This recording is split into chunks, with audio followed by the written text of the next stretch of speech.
ہے، میں نہیں سمجھتا کسی اور کو، اس میں کوئی شریک نہیں ہے۔ جو تعلق حضور صلی اللہ علیہ وسلم کا حضرت ابو بکر سے تھا، اس تعلق میں کوئی نہیں شریک ہے حضرت ابو بکر کے ساتھ۔ جہاں رسول اللہ صلی اللہ علیہ وسلم ہوتے تھے وہاں ابو بکر حضور کے ساتھ ہوتے تھے، حتیٰ کہ جب نبی اکرم صلی اللہ علیہ وسلم اس دنیا سے تشریف لے گئے تو حضور صلی اللہ علیہ وسلم جس روضے میں آرام فرما ہے اسی روضے میں حضرت ابو بکر بھی ہیں، عمر بھی ہیں، اور قیامت تک کے حضور کے ساتھ رہیں گے۔ اور رسول اللہ صلی اللہ علیہ وسلم نے ارشاد فرمایا جب میں قیامت میں اٹھوں گا تو میرے ساتھ ایک طرف ابو بکر ہوں گے، ایک طرف عمر ہوں گے۔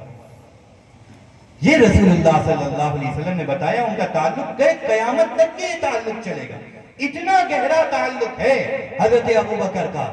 تو آپ سمجھیے جب غم کا پہاڑ حضرت عمر پہ ٹوٹ رہا ہے، حضرت علی پہ ٹوٹ رہا ہے، تو میں تو یہ کہہ رہا تھا نا کہ حضرت ابو بکر پر نہیں ٹوٹ رہا ہوں۔ ظاہر ہے سب سے زیادہ غم کا احساس حضرت ابو بکر کو، سب سے زیادہ غم کا احساس، لیکن مشن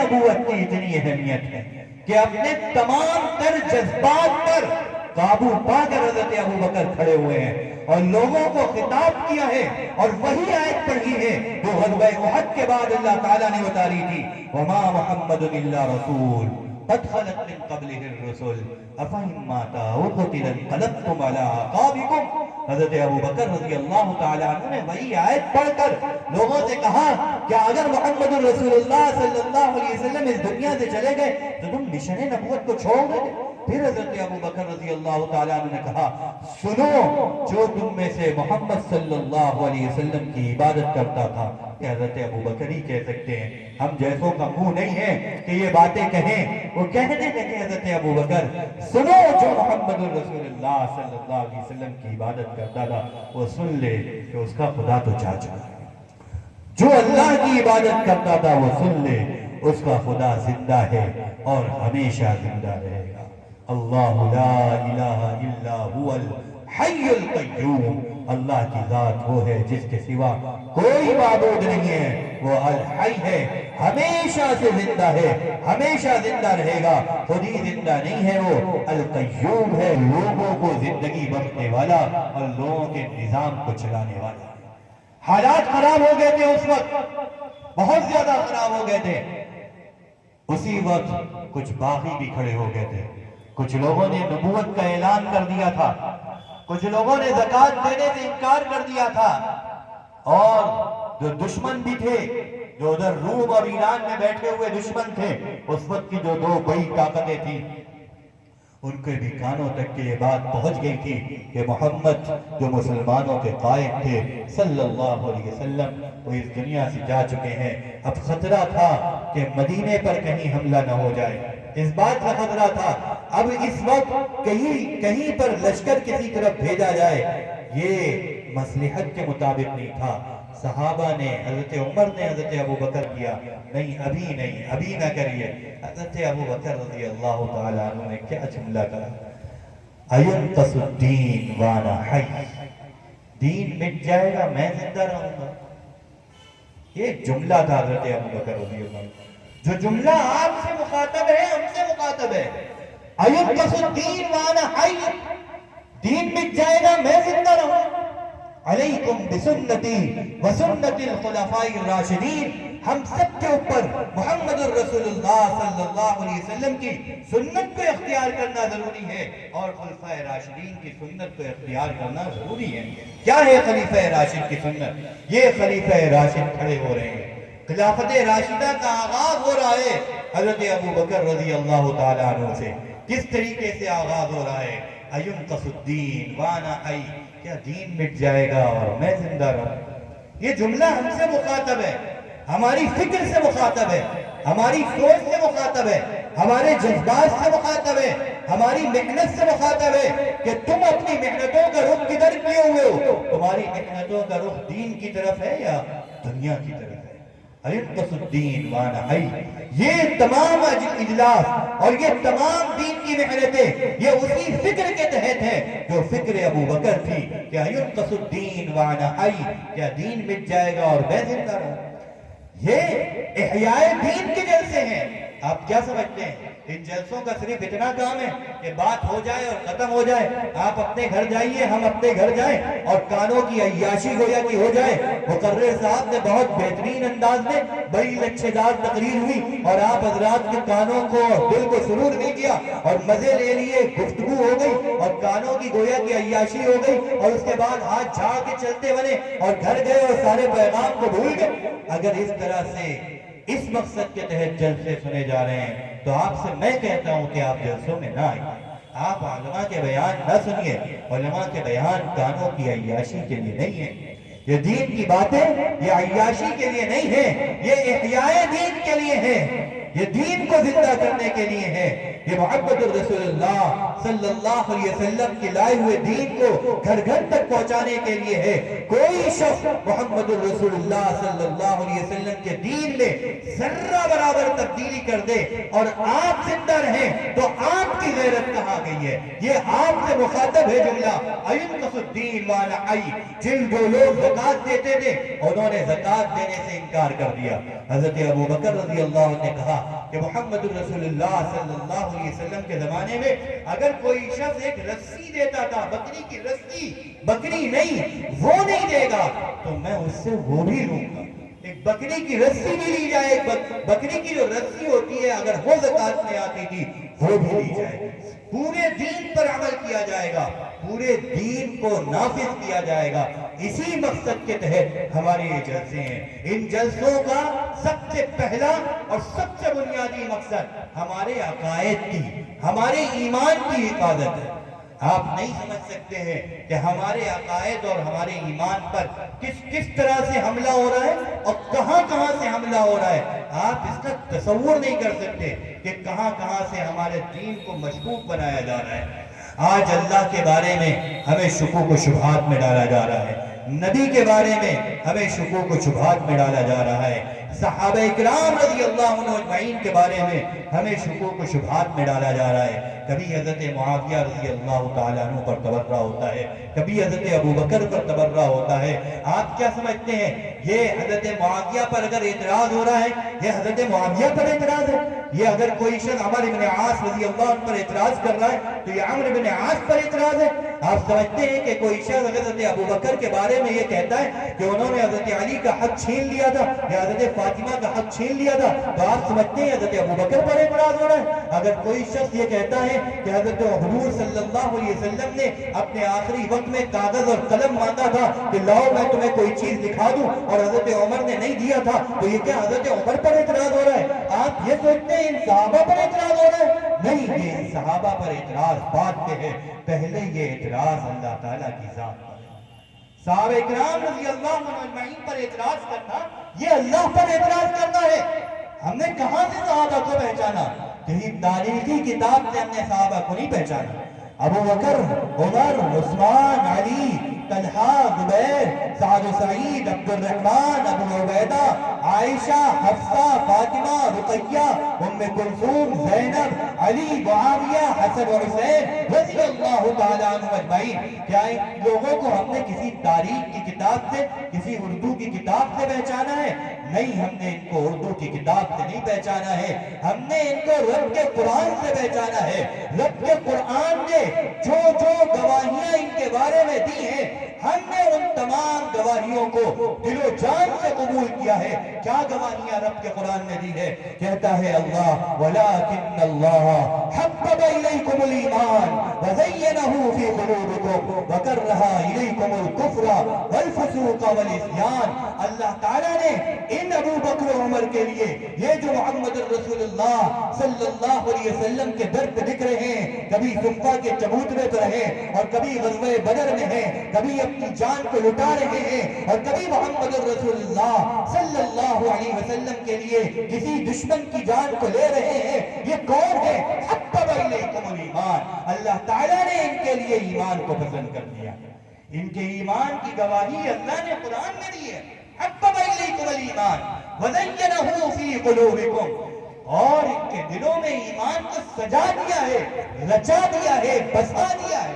سجانا آپ کیسے کہتے ہیں آپ جانتے ہوں گے، ایک ہے عمارت کا بنانا اور ایک ہے عمارت کے بنانے کے بعد عمارت کو سجانا، مزین کرنا، اس کو لائق تحسین بنا دینا، لائق دید بنا دینا، یہ سجانا ہے۔ یہ عمارت بنائی بھی اللہ نے ہے اور اس عمارت کو سجایا بھی اللہ نے ہے۔ اللہ کہتے ہیں وَزَيَّنَهُ فِي قُلُوبِكُمْ، ان کے دلوں میں ہم نے ایمان کو سجا دیا ہے۔ اور کیا وَكَرَّهَ إِلَيْكُمُ الْكُفْرَ وَالْفُسُوقَ وَالْعِصْيَانَ، اور ہم نے ان کے لیے کفر کو، فسق کو، عصیان کو ناپسند قرار دیا ہے۔ اب آپ بتائیے، ہمارا عقیدہ ہے کہ اس کائنات میں ایک پتا بھی اللہ کی مرضی کے بغیر نہیں ہل سکتا۔ جو کچھ ہوتا ہے وہ سب اس مالک مختار کے حکم سے اور اس کی مرضی سے ہوتا ہے۔ وہی اللہ ان محمد الرسول اللہ صلی اللہ علیہ وسلم کے پیاروں اور محمد الرسول اللہ صلی اللہ علیہ وسلم کے دلاروں اور محمد الرسول اللہ صلی اللہ علیہ وسلم کی آنکھوں کے تاروں کے لیے کہہ رہا ہے کہ ہم نے ان کے دلوں میں ایمان کو سجا دیا ہے۔ ہم ان کو ایمان والا، مومن، مسلمان اور سچا مسلمان، اولئک هم المؤمنون حقا، اللہ نے یہ نہیں کہا یہ ایمان والے ہیں، بلکہ یہ کہا یہ سچے ایمان والے حقا، اندر کے دلوں تک کے ان کے ایمان گھسا ہوا ہے۔ آپ جانتے ہیں کہ جب اللہ کسی کو جانچتا ہے تو اللہ ظاہر کو نہیں دیکھتا، اللہ دل کو دیکھتا ہے۔ اللہ نے ان کے بارے میں کہا اولئک الذین امتحن اللہ قلوبہم للتقوی، ہم نے ان کے دلوں کا امتحان لیا، ان کے دلوں کو جانچا ہے، ان کے اندر تک دیکھا ہے، کیا پایا؟ تقوی پایا۔ ان کے اندر کیا پایا؟ ایمان پایا۔ ان کے اندر کیا پایا؟ خوف خدا پایا۔ ان کی راتوں کو کیسا پایا؟ الذین یبیتون لربہم سجدا وقیاما، یہ اپنی رات کو سجدوں میں اور قیام میں گزارتے ہیں۔ یہ کون ہیں؟ قد افلح المؤمنون الذین هم فی صلاتہم خاشعون، یہ وہی مومن ہیں جو کامیاب ہو چکے ہیں۔ یہ کیسے مومن ہیں؟ یہ کیسے صحابہ ہیں؟ الذین هم فی صلاتہم خاشعون، یہ اپنی نمازوں میں خشوع اختیار کرتے ہیں۔ والذین هم عن اللغو معرضون، یہ بیکار کاموں کی طرف کوئی توجہ نہیں کرتے۔ والذین هم للزکاة فاعلون، یہ زکوٰۃ کو ادا کرنے والے ہیں۔ والذین هم لفروجہم حافظون، یہ اپنی عصمت کی، اپنی عفت کی حفاظت کرنے والے ہیں۔ یہ پاک باز ہیں، سراپا پاک ہیں۔ یہ تمام کی تمام گواہیاں قرآن پاک میں صحابہ کرام رضی اللہ عنہ اجمعین کے تعلق سے موجود ہیں۔ ہم نے انہی گواہی کی بنیاد پر صحابہ کو مومن مانا، صحابہ کو مسلمان مانا، صحابہ کے دلوں میں تقوی مانا، صحابہ کے لیے مغفرت مانا۔ کیا اللہ نے کہا وعد اللہ الذین آمنوا وعملوا الصالحات منہم مغفرۃ واجرا عظیما۔ ان صحابہ کرام کا تذکرہ کرنے کے بعد اللہ تعالیٰ کہتے ہیں کہ اللہ نے ان ایمان والوں سے اور ان نیک عمل کرنے والوں سے وعدہ کر لیا۔ کس چیز کا وعدہ کر لیا؟ مغفرت کا وعدہ کرا، اجر عظیم کا وعدہ کیا۔ کیا گواہیاں ہیں اللہ کی؟ والسابقون الاولون من المہاجرین والانصار والذین اتبعوہم بإحسان رضی اللہ عنہم ورضوا عنہ۔ یہ صحابہ عمل میں آگے بڑھنے والے ہیں، عمل میں آگے بڑھنے والے ہیں، یہ کچھ چونچنا نہیں کرتے۔ اللہ تعالیٰ نے ان کی اطاعت کے جذبے کو یوں بیان کیا کہ سمعنا واطعنا، جیسے ہی اللہ کے نبی صلی اللہ علیہ وسلم کوئی حکم ان کو سناتے ہیں، یہ کہتے ہیں ہم نے مان لیا، اطاعت کر لیا، ہم سوچ نہیں رہے۔ وہ موسیٰ علیہ السلام کے ماننے والے تھے جنہوں نے کہا تھا سمعنا وعصینا، ہم نے سنا ہے اور ہم نے نافرمانی کری۔ انہوں نے کہا تھا اذهب انت وربک فقاتلا ان هاهنا قاعدون، حضرت موسیٰ نے کہا تھا کہ چلو تمہیں نکلنا ہے، اللہ کے دین کے لیے نکلنا ہے۔ انہوں نے کہا تھا تم جاؤ، تمہارا رب جائے، ہم یہاں بیٹھے ہیں، ہم یہاں انتظار۔ انہوں نے یہ کہا تھا۔ یہ کیا کہہ رہے ہیں؟ کہتے ہیں سمعنا واطعنا سابقون الاولون، یہ عمل میں آگے بڑھنے والے ہیں۔ کون ہیں یہ؟ مہاجر ہیں، انصار ہیں۔ والذین اتبعوہم بإحسان، اور جو ان مہاجر اور ان انصار کی اتباع کرنے والے ہیں، کیا ان کا مقام ہے؟ رضی اللہ عنہم ورضوا عنہ، اللہ ان سے راضی ہو گیا ہے، یہ سب اللہ سے راضی ہیں۔ ہم نے ان کے لیے اللہ کی رضا کو جو مانا ہے کسی تاریخی کتاب سے نہیں مانا، کسی اردو عربی فارسی کی کتاب سے نہیں مانا، کسی مصنف کی تصنیف سے نہیں مانا، کسی قلمکار کے قلم کے لکھے ہوئے الفاظ سے نہیں مانا۔ ہم نے ان کے مقام کو، ان کے مرتبے کو جو پہچانا ہے وہ پہچانا ہے رب کے قرآن سے، میں آپ کو اگر صفات پہ صفات بولتا چلا جاؤں اور آپ کو آیات سناتا جاؤں، تقریباً 900 آیات ہیں جن میں صحابہ کرام رضی اللہ تعالیٰ عنہ اجمعین کا تذکرہ ہے، ان کے مقام کا، ان کے مرتبے کا، ان کی عبادت کا، ان کے تقوی کا، ان کے خلوص کا، ان کی الہیت کا، ان کی محمد رسول اللہ صلی اللہ علیہ وسلم سے محبت کا تقریباً 900 آیات میں تذکرہ ہے حضرات صحابہ کرام رضی اللہ عنہ۔ آپ سوچئے، ہم نے اس گواہی کی بنیاد پر ان پاکیزہ نفوس کو تسلیم کیا ہے، اس گواہی کی بنیاد پر۔ اب اگر کوئی شخص کسی صحابی پر اعتراض کرتا ہے تو آپ تو یہ سوچیں گے یہ صحابی پر اعتراض ہے، آپ کو یہ نظر آئے گا یہ صحابہ سے اعتماد اٹھوایا جا رہا ہے۔ نہیں بھائی، صحابہ سے اعتماد کا اٹھنا یہ رب کے قرآن سے اعتماد کا اٹھنا ہے۔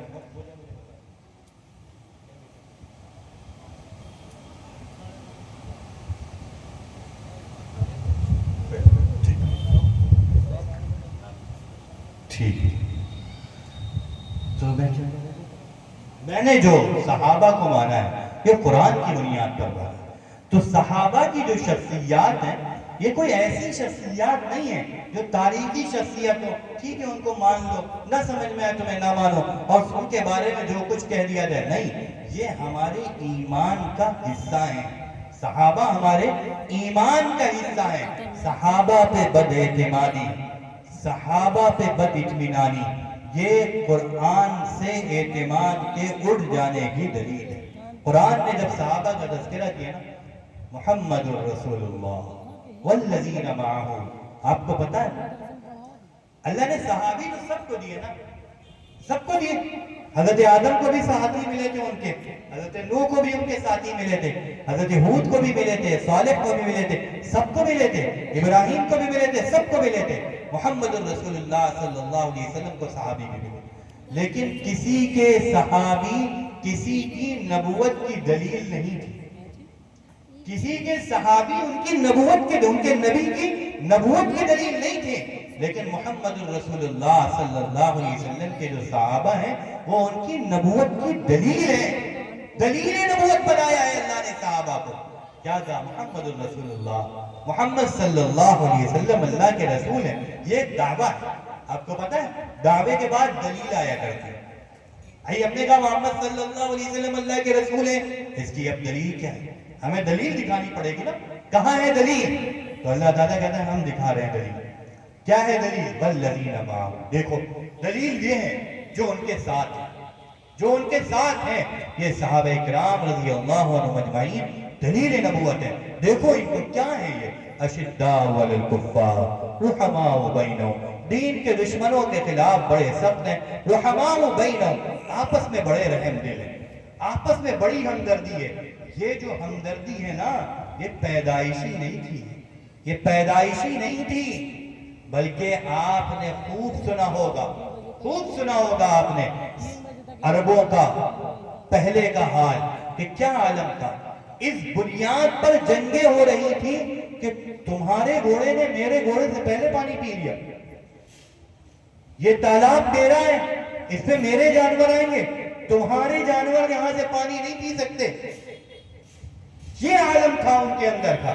لیکن جب محمد الرسول اللہ صلی اللہ علیہ وسلم کا سورج طلوع ہوتا ہے اور یہ حضور کے ساتھی بنتے ہیں، کیا تربیت ہوتی ہے ان صحابہ کرام کی، کیا تربیت ہوتی ہے۔ آپ نے فضائل اعمال میں بے شمار مرتبہ واقعہ سنا ہوگا کہ یرموک کی لڑائی چل رہی ہے، ایک صاحب پانی لے کر نکلے ہیں، اپنے چچا زاد بھائی کو تلاش کر رہے ہیں کہ اگر زخمی حالت میں ملیں گے تو پانی پلا دیں گے، زخمی حالت میں ملیں گے تو پانی پلا دیں گے، اس لیے نکلے ہوئے ہیں۔ چچا زاد بھائی کے پاس پہنچے، بالکل جان حلق میں ہے، جس وقت موت ہوتی آتی ہے نا اس وقت پیاس کی شدت بڑی ہوتی ہے، پانی بہت چاہتا ہے بندہ، پانی کی چاہت ہے اس بندے کے اندر۔ چچا زاد بھائی ہے، پانی پاس میں موجود ہے، پلانے والے ہیں، اس سے پہلے ایک پڑوس سے کراہنے کی آواز آ جاتی ہے، وہ چچا زاد بھائی کہتا ہے مجھے چھوڑو اس کے پاس جاؤ۔ پتہ چلتا اس کو بھی پانی کی ضرورت ہے، اس کو پانی پلانے والے ہوتے ہیں، پڑوس سے چرانے کی آواز آ جاتی ہے، وہ کہتے ہیں مجھے چھوڑو ان کے پاس جاؤ۔ ان کے پاس جاتے ہیں، دیکھتے ہیں ان کی آنکھ بند ہو چکی ہے، روح پرواز کر چکی ہے، اس کے بعد والے شخص کے پاس آتے ہیں، ان کی بھی وفات ہو چکی ہوتی ہے، اس کے بعد اپنے چچا داد بھائی کے پاس آتے ہیں، وہ بھی اس دنیا کو چھوڑ کر جا چکے ہوتے ہیں۔ کیا مزاج بنا تھا کہ جہاں پر یہ ماحول تھا کہ گھوڑوں کے پانی پینے پر، گھوڑوں کے پہلے اور بعد کے پانی پینے پر جنگیں ہو جایا کرتی تھی، وہاں یہ مزاج بن گیا کہ خود جان حلق پر ہے، پانی نہیں پی رہے ہیں، پہلے اپنے بھائی کو پانی پلا رہے ہیں۔ وہ اپنے بھائی کو پانی پلانے کی کوشش کر رہے ہیں، اور یہ بھائی کون سے ہیں؟ یہ انسانی اور ایمانی بھائی ہیں، یہ حقیقی بھائی نہیں ہیں، حقیقی بھائی نہیں ہیں، یہ انسانی اور ایمانی بھائی ہیں۔ ان کو پانی پلانے کے لیے کہہ رہے ہیں ان کو پانی پلاؤ، ان کو پانی پلاؤ۔ یہ کس کی تربیت نے یہ مزاج بنایا تھا؟ یہ محمد الرسول اللہ صلی اللہ علیہ وسلم کی تربیت نے مزاج بنا دیا۔